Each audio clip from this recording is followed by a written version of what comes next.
Okay. And to you, good day. Good day, Bashar. So nice to speak with you.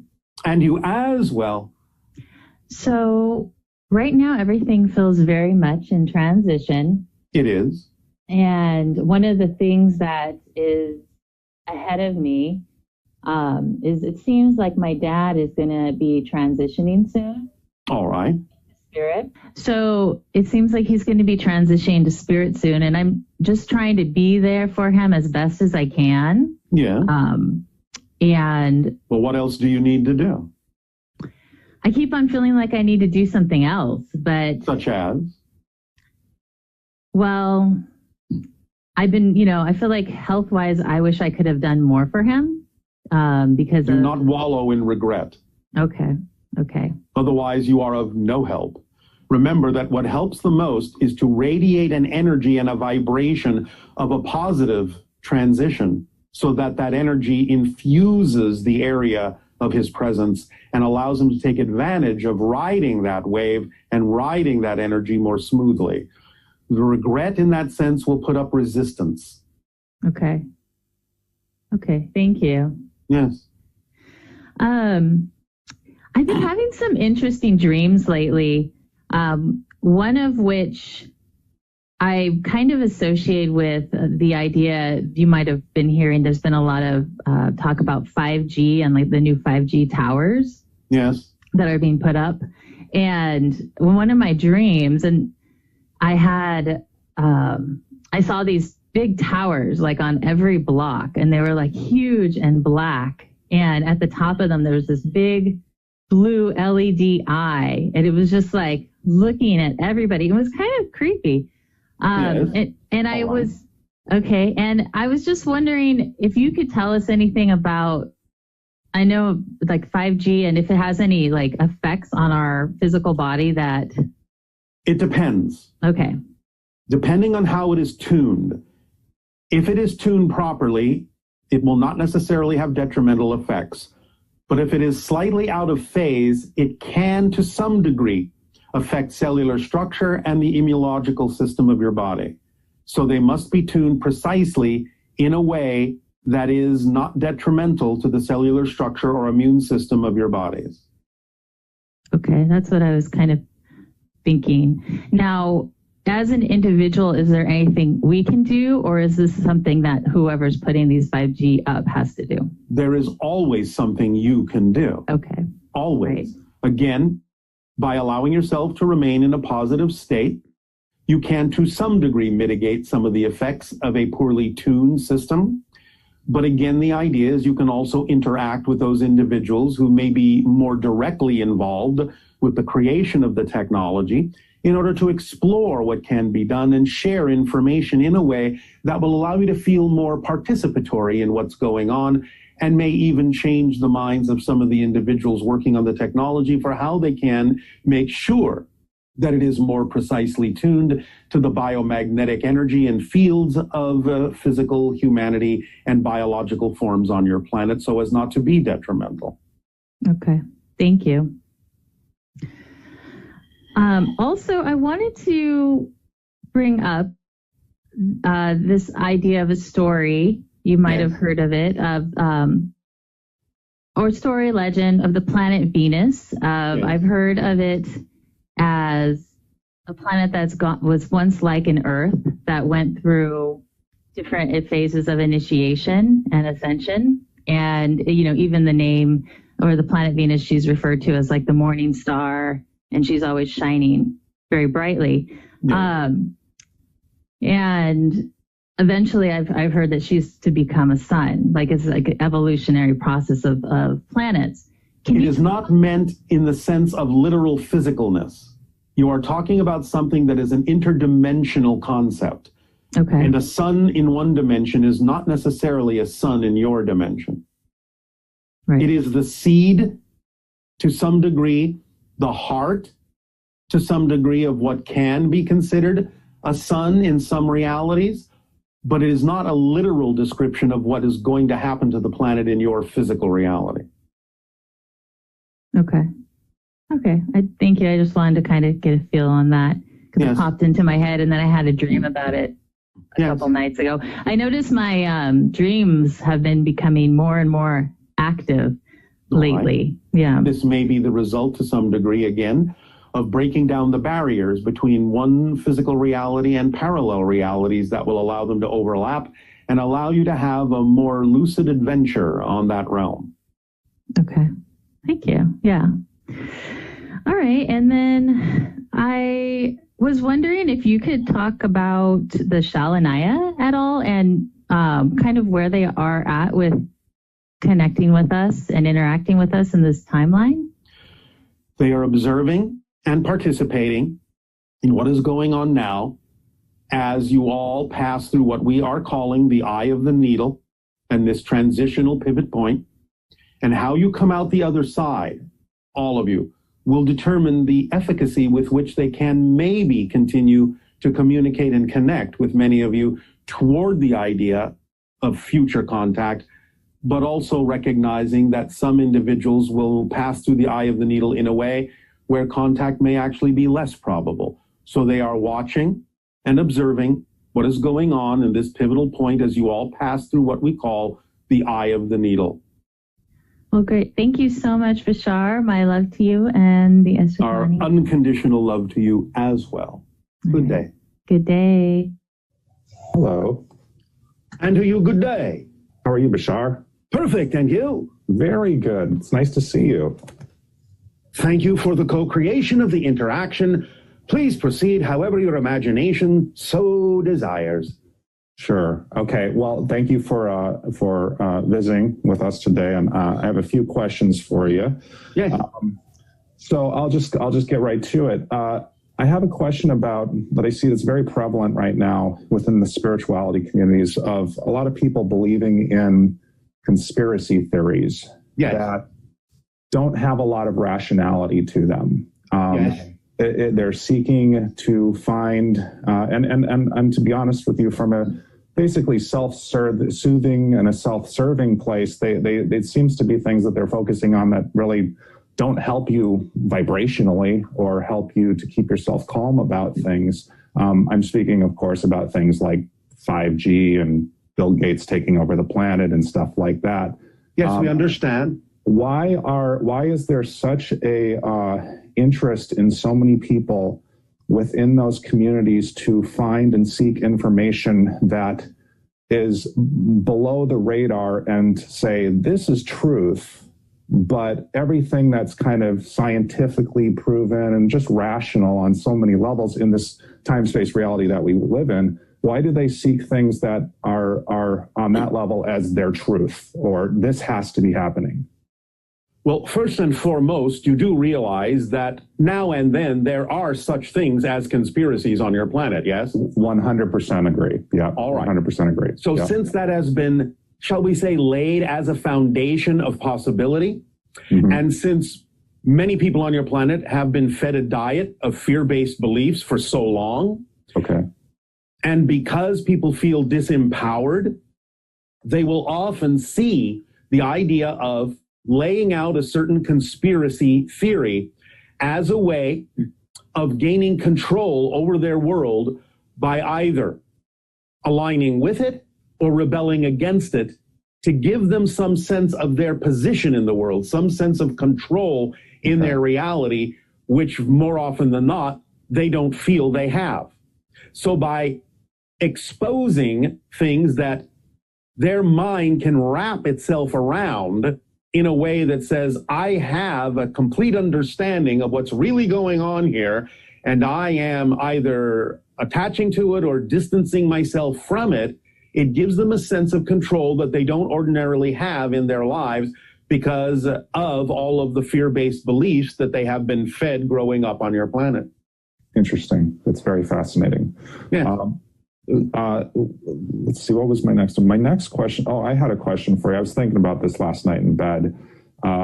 You're kind of like our genie in the bottle. You know, we can ask it. It's like, please do not rub me 3 times. I won't do that.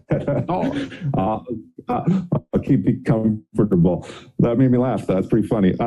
So I say that because, I'm like sitting in bed last night going, well, I had the opportunity to talk to basically a hybrid extraterrestrial in the future, and paraphrasing your yes, so to speak. And so to speak.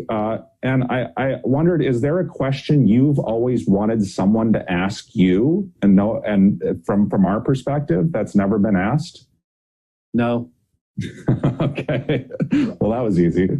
We always allow for the synchronicity of what comes up to be what needs to be there. Remember that in that sense, we don't want.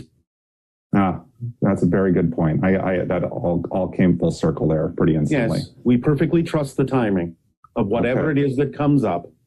There are things we have always been curious about, but we investigate them on our own, or again, we allow synchronicity to provide the timing for such a subject to appear. Right. I understand that. So I'll move on to a personal question for me. Yes. I've been involved as a journalist of sorts, a documentarian of the spiritual community. I've been blessed to be able to work with some people who are very well respected, very well followed. And as of a couple of years, I've been deeply involved in the community. And as of a couple of years ago, I kind of had, I wouldn't say a falling out. I don't know a better word to say it. It was kind of just an ending of the energy. I kind of saw things getting toxic in the communities, and it just did not. Anyway, things ended in many ways, and a lot of transitioned. Things transitioned. A lot of friendships ended and stuff. I personally had a pretty difficult time with it over time, trying to navigate this, because it's one thing when, you see, I got into this community early on for my own spiritual interest and involvement, and got into meditating. And is that then what you take from it and what you will continue doing, having thus then served its purpose?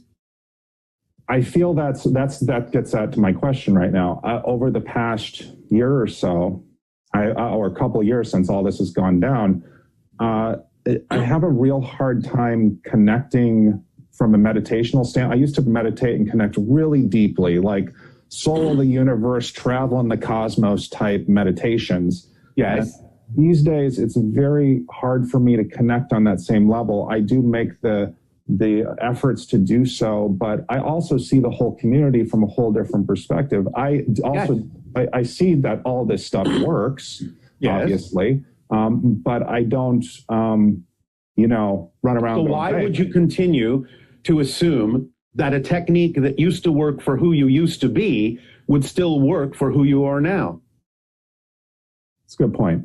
If you have changed, if you have absorbed what you needed to absorb from your experiences, then the idea is that you are a different person who will now do things in a different way that actually is more in alignment with who you truly are. So the question is, are you applying the ideas that you have learned more outwardly in the physical world, or simply insisting on using the same old permission slips that are no longer necessarily relevant for who you are? Well, where I'm at these days, this is where I come out with it. I'm at a place where I'm, of course, I'm a very creative person. I'm a very artistic person. I, of course, delve myself into my arts and my creativity, because that is my deepest connection. So I guess that's my answer right there. So can I then not say, is that not enough? Is that not your new meditation? Yeah, that's very true. I understand what you're saying. I think on some level, I feel, you're bringing up some very good questions. I think on some level, I kind of miss that, being able to tap in that deeply and feel that release and that relief. Oh, but you will, if you understand that the new way of doing things will also take you there, but it will be a different experience. You may be just as deep, but it won't necessarily feel exactly the same, because you're not the same person. So it will take you deeply, but it will take you deeply in a new way for the new person you are. You have to let go of the older definitions of what you think it's supposed to look like when it's working, and let it work in the new way that is representative of all that you have become. I understand that. I mean, I play music. I've always played music. It's one of my, and I tap in very clearly there. And I guess I you just made something that's very obvious, very clear. So I appreciate So don't look at this as a wall. Look at it as an arrow pointing in a new direction. If what used to work doesn't work, that's your first clue that something else needs to work that's more representative of your true passion and your application of your passion in your world. Okay. You're transitioning into a new way of doing things as a new person. This is natural and normal and will continue to evolve in a variety of ways. You have to let go of the anchors that hold you to the past and assume that there are things now pulling you toward your future. Okay. Yeah. Yes, I completely Does that help? agree. That helps greatly. All right. If I could ask one more thing, at least, with this event, with the current COVID-19 pandemic fear and everything that's going on the planet right now, years from now, 5 years from now, what will be coming of all of this? I do see Mother Nature trying to heal. I see it as a teaching mechanism greatly right now. Yes, I do see it as that's one of the things you are learning, as we have said recently in the transmission called the Eye of the Needle. It's an opportunity to strip away all those things that are no longer relevant for the new realities that you prefer, so that when you go through the eye of the needle, having streamlined yourself down by letting go of bags that won't fit through that narrow passage, then on the other side, you have much more opportunity to accelerate yourself and allow the idea of experience of the reality that you prefer more and more and more every single day. So this is an opportunity to change yourself in ways that will make the new realities that you prefer to experience more available, more accessible to you on the other side of this passage. Yes, I understand that. And I find it, I actually, something just popped into my head that I remember you saying years ago about even a lot of people who follow you and listen to the teachings that you give are always wondering when the extraterrestrials are going to show up, right? You know? Yeah. And we have given you a general window for the beginnings and the continuation of open contact. But again, these things fluctuate a little bit depending upon what you do with the information that you have. So while the window in general is still somewhere between your years of 2025 to 2040, it will depend on what you do, as will then determine what you experience and how much of it you experience and how soon you experience it. For there is a lot of fluctuation still going on, a lot of decisions being made, a lot of choices still being made, and each and every one of those choices will determine where you fall within that window, if you fall within it at all. Yeah, I get that. And I think it's funny, it's kind of ironic, because you had said years ago that, you know, one day when UFOs and the whole concept of extraterrestrials and stuff, one day when it's all revealed, it's not going to be like, oh, it's like this big thing. People are going to be like, oh yeah, well, it's kind of been that way. And yesterday, or 2 days ago, our Pentagon, our government literally confirmed and released three videos and said these are actual UFO craft. And there's so much stuff going on that I'm just like, this is actual confirmation from the government saying yes, it will come in little, as you say, dribs and drabs in a variety of ways. So it is an indication of the beginning of those things. Nevertheless, it's still based on whatever vibrational frequency you choose to be, whatever belief systems you choose to align with. That will determine how much more or how much less of that information you become aware of, depending upon the reality that you choose to create. That's wonderful. Yes. Well, I don't want to eat up any more of your time, but I appreciate greatly you speaking to me, and it is our passion and our pleasure. Again, we thank you for the co-creation of the interaction. Thank you, Bashar. You take care of yourself. Of course, and you as well. Thank you.